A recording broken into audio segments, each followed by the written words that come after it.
శుక్రవారము దేవుడు మనకిచ్చిన సందేశం ఏమిటంటే, దేశమా భయపడక సంతోషించి గొంతులు వేయము. దేవుడి స్తోత్రం. పేరు పెట్టుకుని చదవండి. నా పేరు పెట్టి చేసి భయపడక సంతోషించి గొంతులు వేయము అంటున్నాడు. దేవుడి స్తోత్రం. సాక్షి భయపడక సంతోషించి గొంతులు వేయము. పుష్పావతి సంతోషించి గొంతులు వేయము. ఎందుకు సంతోషించి గొంతులు వేయాలి? మనము యెహోవా గొప్ప కార్యాలు చేసెను. దేవుడి స్తోత్రం. దేవుడి స్తోత్రం.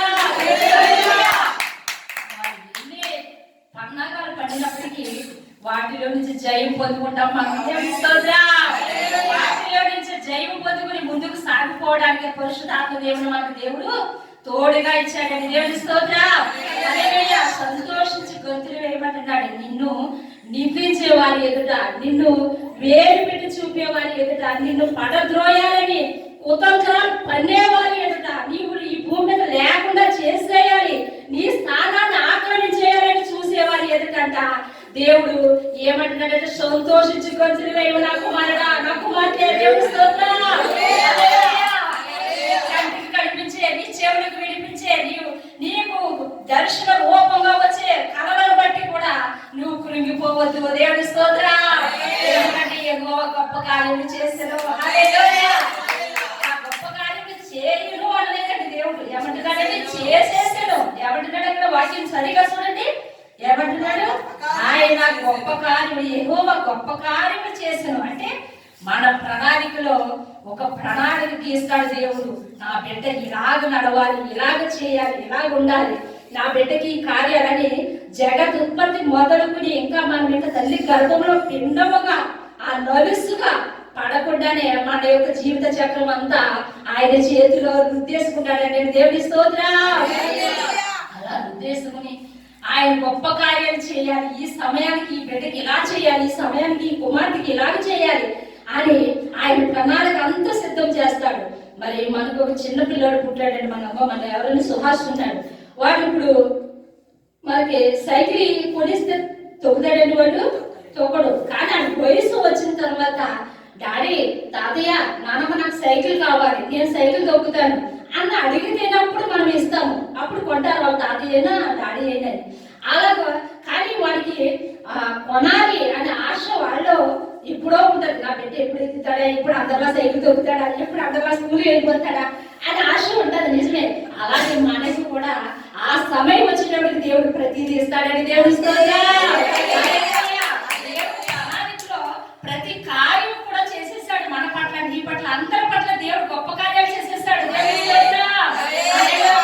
నీ కంటికి కనిపించే ఈ పరిస్థితులు అయినప్పటికీ కూడా, నీ హృదయాన్ని గుచ్చి వేసే పరిస్థితులైనా, నిన్ను భ్రమించే నిన్ను హల్లు పెట్టే, నిన్ను మరణానికి తీసుకువెళ్ళిపోయే పరిస్థితులు అయినప్పటికీ కూడా నువ్వు భయపడవద్దు అంటున్నాడు. దేవుడి స్తోత్రం. దేశమా భయపడక సంతోషించి గొంతులు వేయము. దేవుడి స్తోత్రం. లోయలలోని వల్లి పద్మమా, షారోను పొలంలో పూసిన పద్మమా అంటున్నాడు. లోయల్లో మరి లోయ, ఆ లోయలో చూడండి, మేము ఊటీ వెళ్ళామండి. డాడీ కామర్స్ గారు తీసుకెళ్ళారు. అక్కడ మరి కొంతమంది పిచ్చివాళ్ళు, ఎర్రివాళ్ళు, వాళ్ళ చావు అంటే ఈజీగా తీసేసుకున్న వాళ్ళు, బ్రతుకు మీద భయం వేసి వాళ్ళు చచ్చిపోతారు. చచ్చిపోయిన వాళ్ళు అందరూ ఎవరంటే నా దృష్టికి బతుకంటే భయం వేసి వాళ్ళే. కానీ దావీదు ఏమంటున్నాడండి, నేను చావను, సజీవుడే, నా దేవుడు. ఎలాంటి పరిస్థితి వచ్చినప్పటికీ కూడా ఏమన్నాడంటే, అపవాదిగాడు ఏమంటాడు చూసావా, నీ భర్త నేను ఎలాగంటున్నాడు చూసావా, నీ భర్త ఆ దగ్గర ఇలా మాట్లాడుతున్నాడు, నీ భర్త ఇలా మాట్లాడబట్టే కదా వాళ్ళు ఎలాగంటున్నారు అని వాడు అలాగ చెప్తాడు. అలాగ ఆ పరిస్థితులు తగ్గట్టుగానే అన్ని కళలు కూడా వాడు రప్పిస్తాడు. అవును, దేవుడు దర్శనం చూపించేశాడు అంటారు. కాదు, దేవుడు దర్శనం చూపిస్తే నీ హృదయము సొమసిల్లిపోయిన హృదయం బలము పొందుకుంటారు.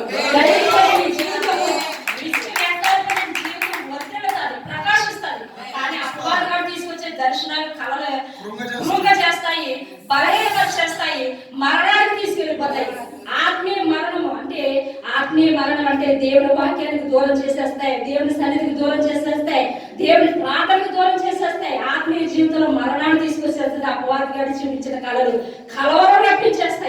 కానీ దేవుడి ఇచ్చిన దర్శనము హృదయాన్ని ఆదరిస్తుందని, బలపరుస్తుంది, పురుగొస్తుంది,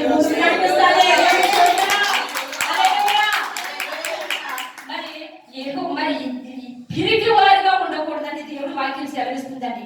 అందులోని మేము మరి డాడీ తమస్గా తీసుకులేరని చెప్తున్నాను కదా, అక్కడికి మేము వెళ్ళినప్పుడు ఎత్తైన పంట అనమాట అండి. ఎవరు కూడా కొంతమంది వెళ్ళారు అంటే మెట్లు ఆ మెట్లు కూడా ఆ కొండల్లో కలిసిపోయి మొత్తం అటేపు పంటలు ఇటేపు పంటలు ఇరిగిపోయి ఆటల మీదకి వచ్చేసి కలిసిపోయినప్పుడు, కానీ డాడీ నేను ధైర్యం చేసి వెళ్ళాను అక్కడికి. ఎవరు కూడా అల్లిపోయారు వెళ్ళడానికి. ఎందుకంటే మనకు భయపెట్టి సచివుడు చేస్తే కలిగి వెళ్ళాం మనం, మరణాన్ని తిరిగి మనం ఎందుకు భయపడాలి, నేనెందుకు భయపడలేదు అని పాట ఉంది కదా. నేను కూడా అలా అయిపోవాలి అని అనుకుంటాము. కాదండి, వాళ్ళు ఆ స్థానానికి ఎదిగారంటే వాళ్ళు ఎన్నో అధిగమించి వాళ్ళకి వచ్చిన కష్టము, బాధ, శ్రమ, నింద, అవమానము, అడుగడుగున కలుగ చేస్తున్న కన్నీరు కొడుకుని దేవుడు అన్నిటిని బండలుగా మార్చేస్తున్నారు. బండలుగా మార్చేస్తున్నారు. కాబట్టి నీకు వచ్చిన ప్రతి ఇరుకు, ప్రతి ఇబ్బంది ఏం చేయాలంటే మనకి ఎదురొచ్చిన ప్రతి రాడిని మనం ఏం చేసుకోవాలి, తన్నుకుంటా వెళ్ళిపోవడం కాదు. అయ్యో ఒకటి పూజ చేసుకుని వెళ్ళినప్పుడు అంత అక్కడ పై స్థానానికి ఎదిగేస్తాము. నీకు వచ్చిన నిందమైన, నీకు వచ్చిన అవమానమైన, నీకు వచ్చిన తృణీకరమైన, నీకు నీ బిడ్డల వల్ల, నీ భర్త వల్ల, నీ కుటుంబం వల్ల, నీ ఇరుగు పొరుగు వల్ల, రక్త సంబంధం ద్వారా వచ్చిన ప్రతి ఒక్క వేదన, దుఃఖమైన వాటి మీద నువ్వు నిలబడాలి. దేవుని స్తోత్రం. నేను ఒక చోటకి బట్టల షాప్ వెళ్ళినప్పుడు అక్కడ ఒక మాట నన్ను ఆకర్షించిందండి. ఏంటంటే ఆ యొక్క క్యాలెండరీ, అది మరి మన సహోదరులు ముస్లిం సహోదరుల యొక్క క్యాలెండర్ని చూసినప్పుడు కొండని చూసి నువ్వు భయపడక సహనంతో పరిగెడితే కొండ నీ పాదాల కింద ఉంటుంది. నీ వ్యాపారం ఇచ్చైనా నువ్వు బ్రతుకుతున్న పరిస్థితుల్లో ఆ యొక్క స్థలాల్లో ఏ కొండనైనా నువ్వు సహనం కలిగి పరిగెట్టావంటే ఆ కొండ నీ పాదాల దగ్గర ఉండాలి. దేవుని స్తోత్రం. అయితే ఆ లోయ దగ్గరికి మేము వెళ్ళినప్పుడు అండి, మరి చివరి వరకు వెళ్ళిపోయి అలా చూసినప్పుడు లెక్కలేనన్ని ఎముకలు చూడండి. ఏహెచ్కేలి ఎముకలు లోయ చూశాడు అన్నారు, చూసారా? అలా ఎముకలు ఉన్నాయండి. ఎందుకున్నాయండి ఎముకలు? బ్రతుకంటే ఆశ లేని వాళ్ళు, తృణీకారాన్ని, నిందని, అవమానాన్ని వాళ్ళు అయ్యే కొండలుగా కనిపించినాయి. వీళ్ళు చిన్నవాళ్ళుగా అయిపోయారు. వాళ్ళు దేవుని వాక్యం లేదండి. దేవుని స్తోత్రం. దేవుని మహాశక్తి వాళ్ళు పొందుకోలేదు. క్రైస్తవులని అనుకుంటున్నారు కానీ సత్యన స్థితిలో, కొంపు కొట్టిన స్థితిలో ఉన్నారు ఈనాటి క్రైస్తవులు. మరి స్కూళ్ళు పోయి సమాధులు పోయి ఉన్నారు ఈనాటి క్రైస్తవులు. మనం బయట కూడా మనకు అనవసరం, కానీ మనము ఇక్కడ క్రైస్తవులే ఉన్నారు కాబట్టి మన క్రైస్తవులు, మన కుటుంబం మనం చక్కదిద్దుకోవాలి. కానీ బయట కుటుంబాన్ని మనము పేరు పెట్టి చూపించకూడదు. కానీ దేవుని స్తోత్రం. మన కుటుంబం ఏంటంటే దేవుడి సంఘమే మన బిడ్డలు.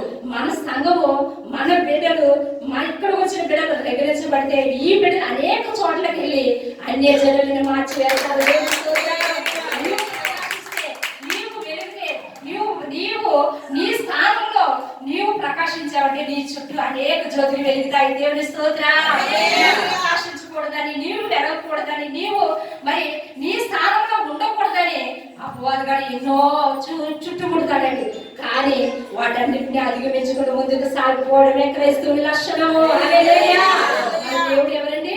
సర్వశక్తి గల దేవుడును నా సన్నిధిలో నిర్ధారితముగా జీవించమని అబ్రహాముతో సెలవిచ్చాడండి. ఎందుకని సెలవిచ్చాడైనా?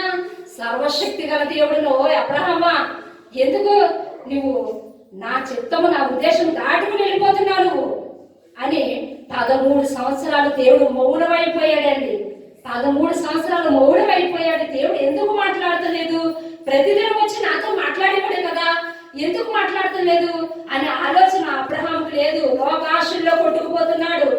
శారా తీసుకొచ్చేసింది కదా, ఆ యాగం అనుభవించేస్తాడు, బిడ్డలు కనేస్తాడు. కానీ దేవుడు ఏ రోజు ప్రత్యక్షమయ్యాడు? 13 సంవత్సరాల తర్వాత ప్రత్యక్షమయ్యి, ఓ అబ్రహామా, నేను సర్వశక్తి గల దేవుడును, నా సన్నిధిలో నిందారహితముగా నీవు జీవించమన్నాడు. దేవుని స్తోత్రం. మనం చేసే పనులైనా, మనం నడిచే మార్గమైనా, మనం కూర్చుంటా, లేచుట, నువ్వు పడే శ్రమ, నువ్వు పడే దుఃఖము, నువ్వు పడే అవమానము, నువ్వు జాబు చేసే కాడ, నువ్వు వెళ్ళే చోట, నువ్వు నివసించే చోట దేవుడు చూస్తలేదని అనుకుంటున్నావా కుమార్తె, కుమారుడా? కానీ దేవుడు ప్రతి పరిస్థితిని చూస్తున్నాడు, ప్రతి పరిస్థితి గమనిస్తున్నాడు. ఆ పరిస్థితిలో నీ విశ్వాసం ఎలా ఉంటుంది, నీ ప్రార్థన జీవితం ఎలా ఉంటుంది, నువ్వు ఎలా ప్రకాశిస్తున్నావు, నువ్వు ఎలా దేవుడి యొక్క భయభక్తులు కలిగి ఉంటున్నావు అని దేవుడు నీకు ఒక పరీక్ష పెడుతున్నాడు. ఆ పరీక్షలో పాస్ అవుతేనే కదా, పాస్ అయిన వారికి జాబ్ ఇస్తారు. టీచర్ గారు ఉన్నారు, లెక్చరర్ గారు. పరీక్షలో పాస్ అవడానికి ఇస్తారు తప్ప జీరో వచ్చినట్టు రానబ్బాబని స్టేజ్ ఎక్కించి దండలు సాలువలు కప్పుతారా? కప్పరు. ఈ లోకంలోనే అంతలా ఉంటే పరలోక సంబంధమైనది పరిశుద్ధుడైన దేవుని దగ్గర ఇంకెంత మర్యాద, ఇంకెంత సన్మానము, ఇంకెంత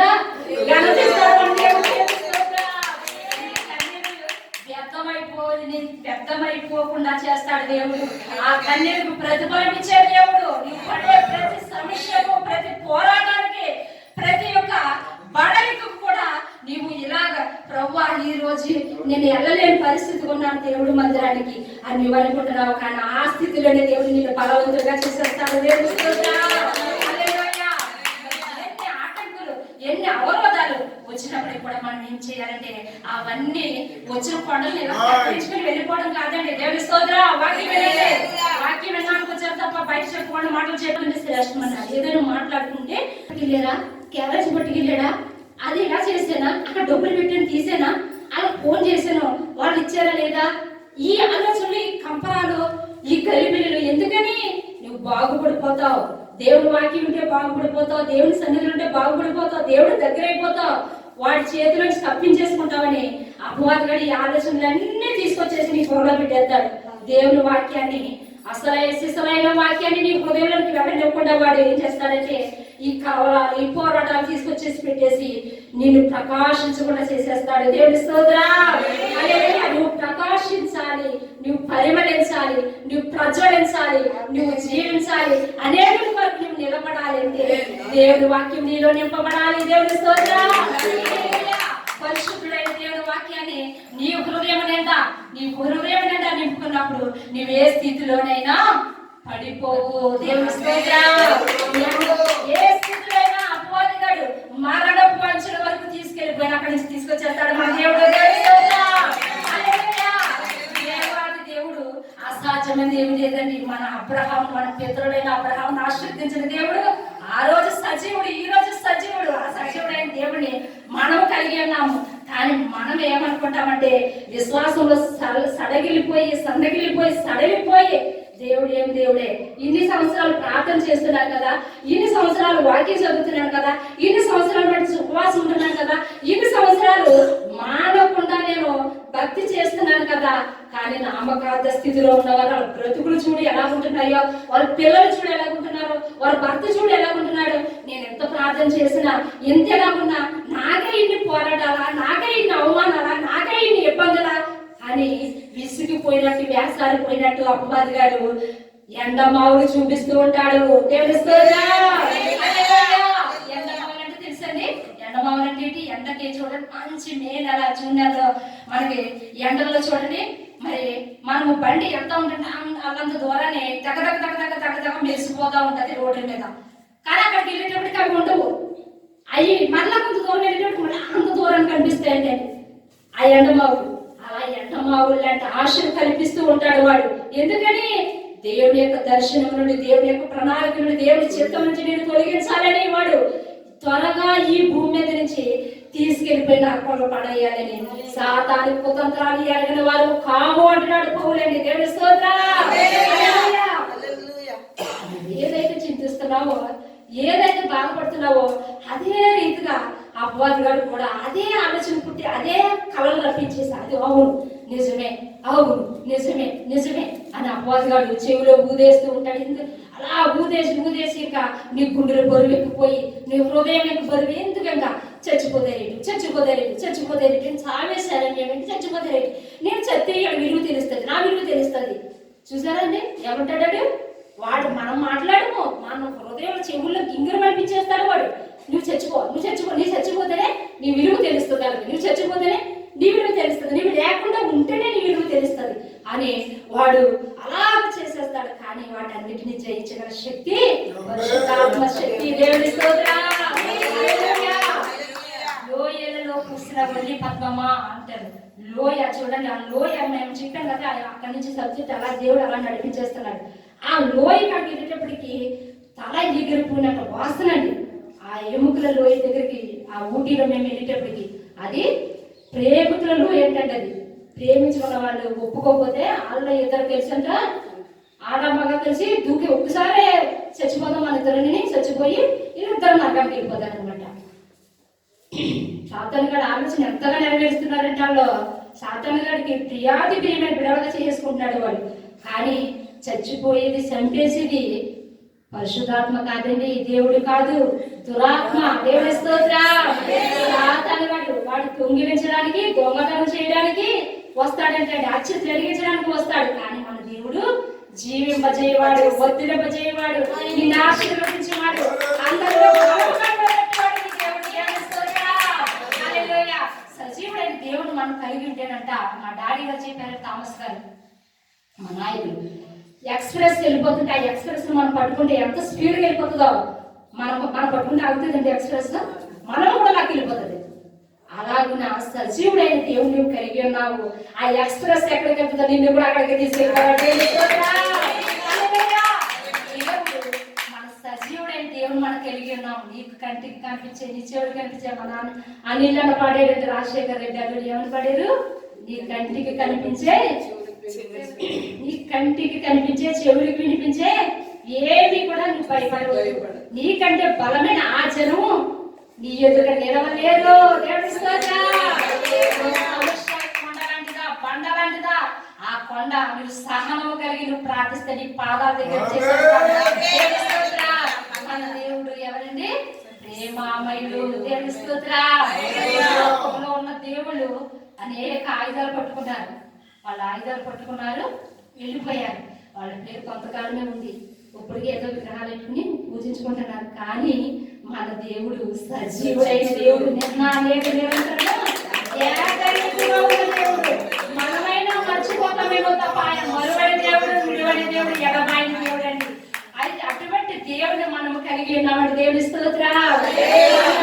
మన సజీవుడైన దేవుడు ఆయన తీరత్వంగా ఈ భూమి మీదకి పాపులందరి కొడుకు దిగి వచ్చాడండి. దేవుని స్తోత్రం. శుభప్రదమైన నిరీక్షణ మనకి ఇచ్చాడు. ఈ రోజు కాదు, నా దేవుడు సర్వశక్తివంతుడు, నా దేవుడు చూసుకుంటాడు, నా దేవుడు సమస్తము ఎరిగిన దేవుడు అని అబ్రహాం ఎలాగైతే సాగిపోయాడు అలాగే మనల్ని కూడా సాగిపోమంటున్నాడు దేవుడు. దేవుని స్తోత్రం. అప్పుడు ఆ ఎముకల లోయలోకి వెళ్ళినప్పుడు చాలా హృదయం పరితాపం చెందిందండి. ఎందుకని? వేదన చెందింది. అయ్యో చావు, పిరికితనము, వీళ్ళు ఇలా చనిపోయి కన్నా వీళ్ళు బ్రతికి చూపించాలి కదా, ఎందుకు ఈ బిడ్డలు ఎలా చనిపోతున్నారంటే, అప్పుడు దేవుడు ఏం చెప్పాడంటే, అక్కడ మరి వాళ్ళు ధైర్యం లేక తర్వాత అపవాది ఆలోచనలు లొంగిపోయి, అపవాది ప్రేరేపణలు లొంగిపోయి ఎంతమంది పిల్లలు నశించిపోయారు అని దేవుడు చెప్పాడండి. దేవుడి స్తోత్రం. అప్పటి నుంచి ఇప్పటి వరకు నేను చేసే ప్రార్థన, ప్రతి దినము చేసే ప్రార్థన ఏంటంటే, మీరు కూడా చేయాలి. యవనస్తుల్ని పట్టిన దెయ్యం వదిలిపోవాలి. వాక్యం ఉంది, కానీ యవనస్తులు నిన్ను అంటి పెట్టుకుంటే వాళ్ళు త్రొట్టిల్లిపోరు. దేవుడి స్తోత్రం. యవన బలము, యవన శక్తి కాపాడుకోవాలి. యవన బిడ్డలు యవన శక్తి కాపాడుకుంటే, యవన బలము కాపాడుకుంటే వాళ్ళ జీవితం ఉన్నతులుగా అయిపోతారని దేవుని స్తోత్రం. వాళ్ళు మరి త్రుట్టిలో మరి కనిపించే ఆకర్షణకు లొంగిపోయి వారి జీవితాలు ఎంతో ఉన్న జీవితాన్ని ఒక్క రోజులో నశింపైపోతున్నారు. కానీ ప్రభువా, యవన బిడ్డలు బ్రతకాలి, యవన బిడ్డలు పరిశుద్ధులై ఉండాలి. యవన బిడ్డల మీద అలనాడు దానియేలు, నేను మరి నెహెమ్యా, ఎజ్రా, మరి ఎస్తేరు, యవన బిడ్డలు వాళ్ళు మరి దేవుని భయభక్తులు కలిగి దేవుని శక్తిని ఆశ్రయించి గొప్ప కార్యాలు చేస్తారు. దేవుని స్తోత్రం. వాళ్ళు నిలుచున్న స్థానంలో దేవుడు యెహోవాయే దేవుడు తప్ప వేరొక దేవుడు లేడు అని రుజువుపరిచారు. అలాగే నా భారతదేశంలో ఉన్న యవనస్తులు చుట్టూ కంచి వేయని ప్రభా, ప్రతి యవనస్తుడు హృదయంలో నీ వాక్యం వెళ్ళాలి ప్రభా. అప్పటి నుంచి నాకు కలిగిన దర్శనం ఏమంటే, ప్రతి యవనస్తుల్ని వెలిగించాలి, మండించాలి, దేవుడి వైపు ఆకర్షించాలి. దేవుడి స్తోత్రం. ఈనాటి పౌరులే, ఈనాటి బాలలే రేపటి పౌరులు అని మరి మన గ్రంథాలయాలు, మన యొక్క స్కూళ్ళు, బిల్డింగ్లు ఉంటాయి. అలాగే ఈనాటి యవనస్తులే రేపటి దినమతి గొప్ప సేవకులు.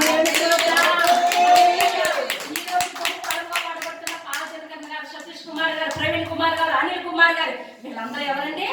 వాళ్ళు చిన్నప్పుడు చిన్న పూరులే, కానీ యవన కాలంలో తమ జీవితాన్ని దేవుడి ఎదురు పెట్టారండి. దేవుడి ఎదురు అర్పించారు, దేవుడిని అప్పగించుకున్నారు. కాబట్టి ఈ రోజు ప్రకాశిస్తున్నారు. దేవుడి మనం ఏం చేయాలంటే యవన బిడ్డల కొరకు ప్రార్థన చేయాలి. యవన బిడ్డలను దేవుడి వైపు ఆకర్షించాలి.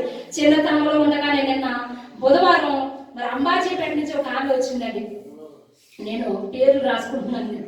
ఆమె వచ్చి అంటుంది, అమ్మా నాకు ముగ్గురు కుమారులు ఒక కుమార్తె.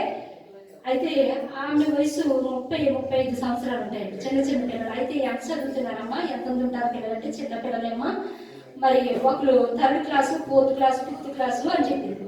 ఆ పిల్లలు నా మాట అసలు వినరమ్మా, దేవుడు మందిరానికి వెళ్ళరమ్మా, అసలు దేవుడు అంటే అసలు కిట్టదమ్మా, వాళ్ళకి బూతులు మాట్లాడతారమ్మా, నిత్యం సెలవులతో ఉంటారమ్మా, నా బిడ్డల వల్ల నేను ఎంతో దుఃఖపడుతున్నానమ్మా అంటుంది. ఏంటండి ఇది చిన్న వయసులోనే పిల్లల కోసం తల్లి అంత దుఃఖపడుతుందా? కానీ మా చిన్నప్పుడైతే 40 సంవత్సరాలు, 30 సంవత్సరాలు, 20 సంవత్సరాల కుమారుడి కోసం తల్లి ఏడ్చేది. కానీ ఇప్పుడు 5 సంవత్సరాల పిల్లలకి ఏడ్చేస్తున్నారు. ఎందుకని? దేవుడు చెప్పేశాడు, నా కోసం ఏడవకండి, మీకోసం మీ పిల్లల కోసం ఏడవండి అంటే. అది ఏడవ ఏంటంటే అలా ఉంటారనా? కాదు. వాళ్ళు చిన్నప్పటి నుంచి దేవుడు వాక్యం ఊరిపోయాలి. వాళ్ళకి దేవుడి సన్నిధిని అప్లోడ్ చేయాలి. చిన్నప్పటి నుంచి ఇవ్వకుండా వాడు ఏడుతుంటే తల్లికి సహనం ఎక్కడ ఇలా పడేస్తుంది అంటే ఒక అర్థం, ఇది ఒక అర్థం చూసుకుంటుంది, పిల్లడికి ఒక అర్థం పడేస్తుంది. ఇలా సెలవును చూసుకుంటా ఇలా అర్థం పాడేసుకుంటాం. ఇలా ఉన్నప్పుడు వాడు ఏం చేస్తున్నాడంటే వాడికి ఏం కావాలని ఇలా టిక్కుమని ఒప్పుకునేవాడు అంటే డ్రైనేజీ కన్నా కొంపుగా మారిపోతున్నాయండి. దేవుడి స్తోత్రం. చిన్నతనం నుంచి నీ పిల్లల్ని సండే స్కూల్ పంపించలేదా? నువ్వు ఎప్పుడు ఏడుస్తున్నావు నువ్వు అన్నానండి. నేను సూటిగానే మాట్లాడతాను, కానీ నేను అలా అన్నప్పుడు చిన్నతనం నుంచి నేను తీసుకెళ్ళలేదమ్మా, చిన్నపిల్లలు కదా, అలాగేం తెలుసు, అలాగేం అర్థమవుతుంది వాక్యము అని వదిలేశాను. ఇప్పుడు రమ్మంటే రావట్లేదు. అమ్మా మొక్కై వంగనిది మానే వంగనా, కానీ దేవునికి అసాధ్యమైనది ఏది లేదు. నువ్వు ఉపవాసం ఉండి ప్రార్థన చేస్తే దేవుడు తప్పక కార్యం చేస్తాడు. తల్లి చేసిన కన్నీటి ప్రార్థన అనేకమైన ఈనాడు భక్తులు, గతించమైన భక్తులు కూడా తల్లి చేసిన ప్రార్థన ద్వారా వారు గొప్ప సేవకులుగా వెలిగించబడుతున్నారు. మనం ఏం చేయాలంటే స్త్రీలైన ప్రతి ఒక్కరు కూడా మరి దేవుని సన్నిధిలో సమూయేలు తల్లి ఎలా ప్రార్థన చేసిందో, సమూయేలు తండ్రి పేరు లేదండి అక్కడ, ఎల్కానా పేరు ఫస్ట్ అధ్యాయంలో ఉంది. 2వ అధ్యాయం వచ్చేటప్పటికి సమూయేలు తల్లి హన్న ప్రార్థన నేర్పించింది, వాక్యం నేర్పించింది. ఉప్పుపాలు పడుతూ, రే నిన్ను దేవుడికి సమర్పించానురా, నువ్వు దేవుని బిడ్డవరా, నాకు ఇలా ఎన్నో 7 సంవత్సరాల పిల్లలు లేకపోతే నా సవితి పోరు పడలేక నేను చనిపోదామని పరుగు దేవాలయంలోకి వెళ్ళిపోయినప్పుడు అక్కడ నేను మూలుగుతూ ప్రార్థన చేసినప్పుడు అక్కడ ఏమి అనే మరి భక్తుడు ఉన్నాడురా, యాజకుడు ఉన్నాడురా. ఆ యాజకుడు నన్ను ఏమన్నాడంటే, నువ్వు మొత్తురాలుగా ఉన్నావు, ద్రాక్షారసం తాగావా అని నన్ను నిందించాడురా. అయినా నేను సిగ్గుపడలేదురా, నేను అవమానపడలేదురా, నేను బాధపడలేదురా, నేను దుఃఖపడలేదురా. నా దుఃఖం అంతా, నా వేదన అంతా దేవుడి సన్నిధిలో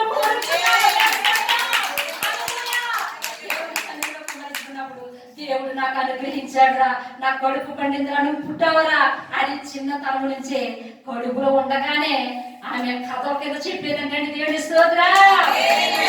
గ్రంథాలంటే చూడండి, యోహాను సువార్తలు అంటాడు, మరి దేవుడు చేసిన అద్భుతాలు రాయడానికి ఈ గ్రంథమే సరిపోదండి, భూలోకమే సరిపోదంటాడు. అలా చరిత్ర గ్రంథాలు చదివితే ఆ సమూయేలు తల్లి హన్న కడుపులో ఉండగానే కథలు చెప్పేదంట. దేవుడు కూర్చున్న కథలు చెప్తూ ఉన్నప్పుడు ఆ పెండం వినేదంటే దేవుడి స్తోత్రం. రుజువు ఏంటంటే అని మీరు అంటారా? యోహాను ఎలిజబెత్ గర్భంలో ఉన్నప్పుడు మరీ తల్లి ఎలాగని గొంతు వేశాడు. దేవుడి స్తోత్రం. కడుపుతో ఉన్న బిడ్డలైనా పుట్టిన బిడ్డలకైనా మనం ఏం చేయాలంటే వాక్యం నేర్పించాలి. వాళ్ళు వినకపోయినా వాళ్ళకి అర్థమైపోయినా, మా ప్రసాద్ బాబు కొడుకు కమల బిడ్డలు ఉన్నారంటే వాళ్ళు ఎన్నా వినకపోయినా వాళ్ళు తీసుకొచ్చి మందిరంలో కూర్చోబెడతారండి. వాడికి క్రిస్మస్ తాత, మన యూట్యూబ్ లో చూడండి, క్రిస్మస్ తాత వ్యాసం వేశాడు మా సుహాస్ వాళ్ళు. చాలా ఆనందంగా ఉంది. అంటే వాళ్ళ చిన్న తనం నుంచి మనం ఏం చేయాలంటే ఈ యొక్క పరిస్థితులు ఈ జనరేషన్ బట్టి మనము మారిపోవాలి కదండి అని సహనం లేక తల్లులు ఏం చేస్తున్నారంటే ఒక సెల్ ఫోన్ ఆడి పాడేస్తున్నారు, ఒక సెల్ ఫోన్ పట్టుకుంటున్నారండి. కానీ వాడు డ్రైనేజీ కన్నా కొంపుగా మారిపోతున్నాడు, వాడి జీవితము దుర్భరం అయిపోతుంది. ఆ తల్లి ఎలా ఏడిపిస్తుందో, నా బిడ్డలు కూతురు మాట్లాడతారండి, డబ్బల మీనింగ్ మాటలు మాట్లాడతారండి. నాకే తెలియదు మాటలు ఏమి ఎలా ఉంటాయో నాకైతే. కానీ ఏంటమ్మంటే మీకు తెలియదండి, ఇలాగా మాట్లాడతారండి, డబ్బల మీనింగ్ మాట్లాడతా అయ్యేంటే నాకే తెలియదు ప్రభు, ఏంటమ్మా ఎప్పుడు వినలేని మాటలు వింటున్నాను అని నేను ఆశ్చర్యపోయాను. ఎందుకు అంత దుర్భరంగా మారిపోయారంటే వాళ్ళ చిన్నతనం నుంచి దేవుని సన్నిధిలో పెంచలేదండి ఆ తల్లి.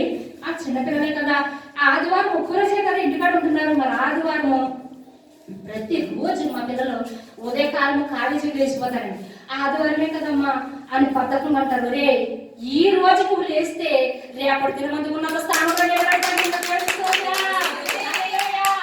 ఈ రోజు బద్ధకంగా ఉన్నామంటే నువ్వు ఎక్కడ మూల పడతాడు దేవుడు. మనం బద్ధకంగా ఉండే రోజు కాదు ఇది.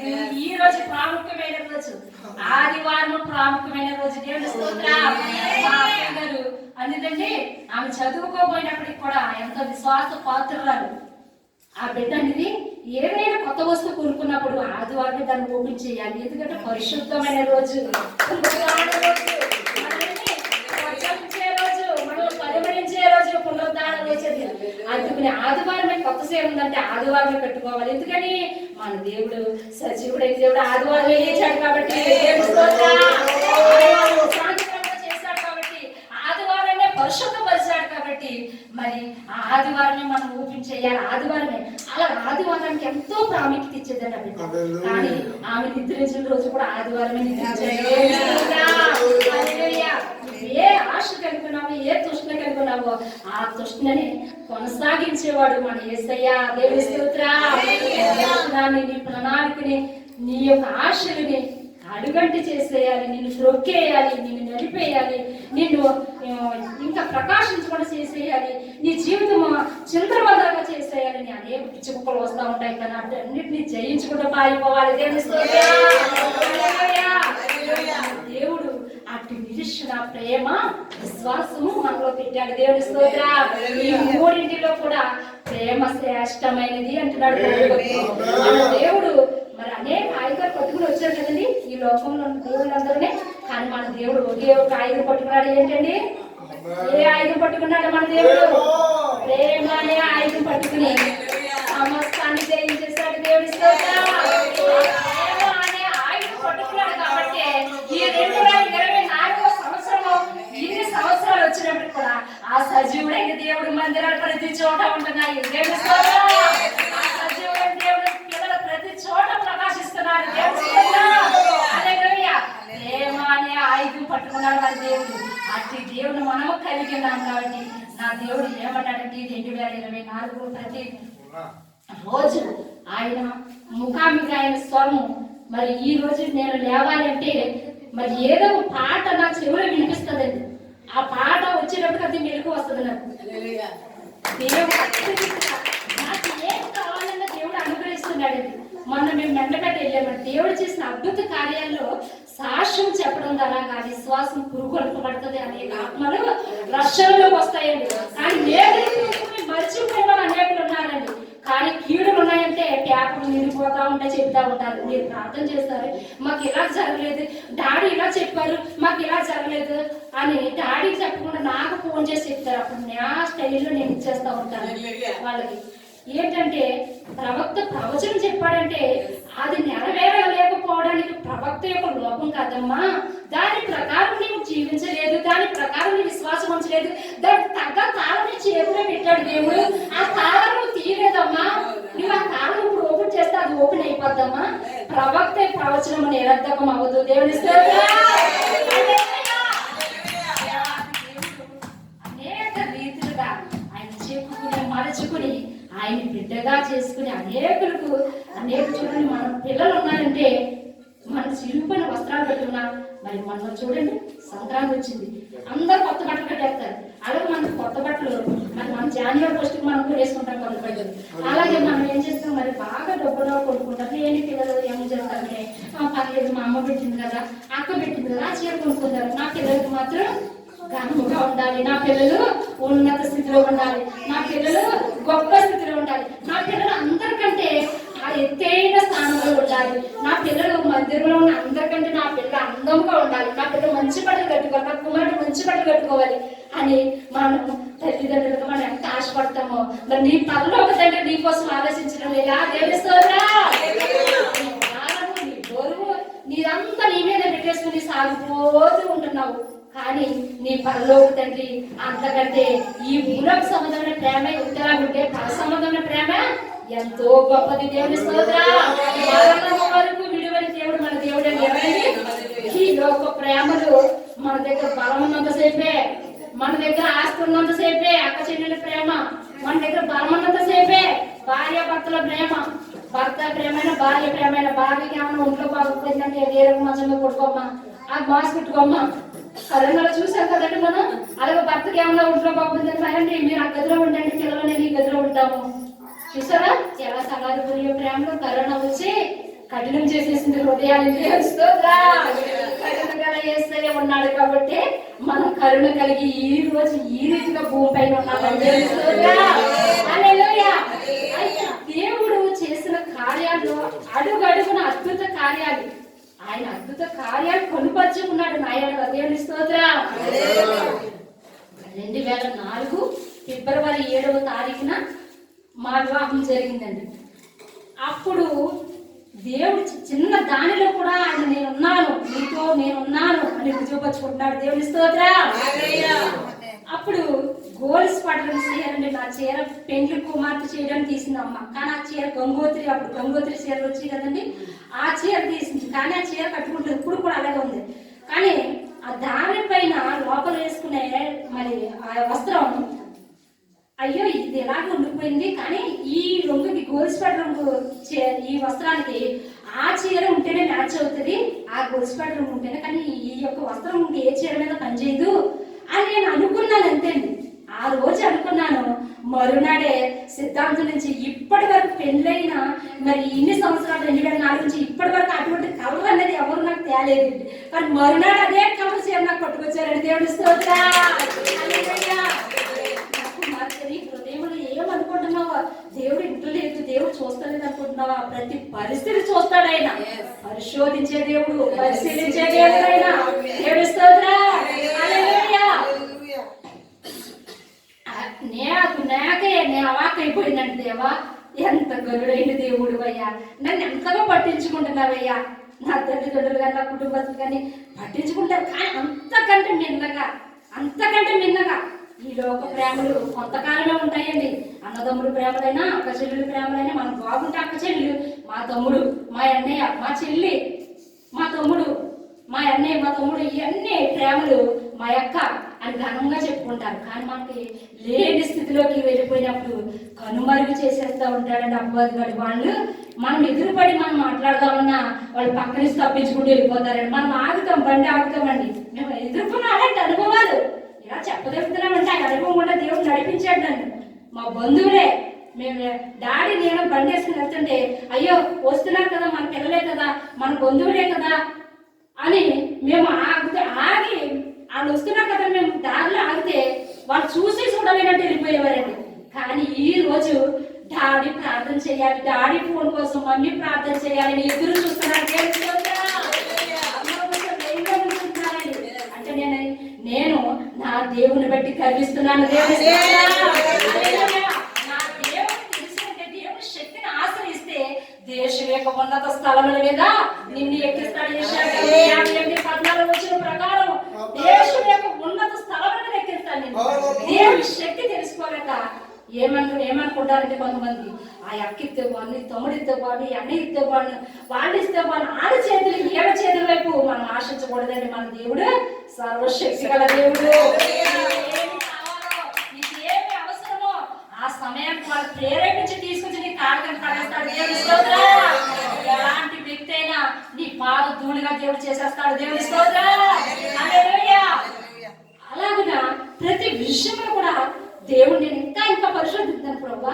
మరి మొన్న మేము మెండపేట వెళ్ళడం జరిగిందండి. అమ్మాయికి 2 వాచ్లు కొన్నారు డాడీ. ప్రభా నాకు ఆ వాచ్ మీద ఉంది, వాచ్ కావాలి, ఆ వాచ్ కావాలి అంటున్నాను. కానీ డాడీ చెప్పగానే కొంటారు. కానీ నా పరమ తండ్రి నాకు పంపించాలి, నా పరమ తండ్రి 2024లో నేను చూడాల కార్యం అని చూశానండి. అలాగన నేను మా అబ్బాయికి కొన్నారు వాచి, చింతలకి 2 వాచీలు కొన్నారు. అయితే డాడీ మేము వచ్చేయడం జరిగింది.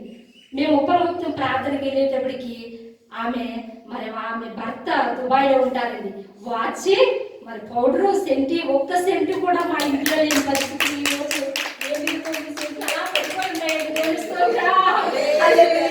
మా చిన్నప్పుడు నేను 5వ తరగతి చదువుతున్నప్పుడు నాతో పాటు చదివే అమ్మాయి తోగా సచివతని, ఆమె పెద్దమ్మ కువైట్లోని పనిచేస్తే ఆమె కువైట్ గౌన్ వేసుకొచ్చి మా పెద్దమ్మ పంపించింది కువైట్ నుంచి.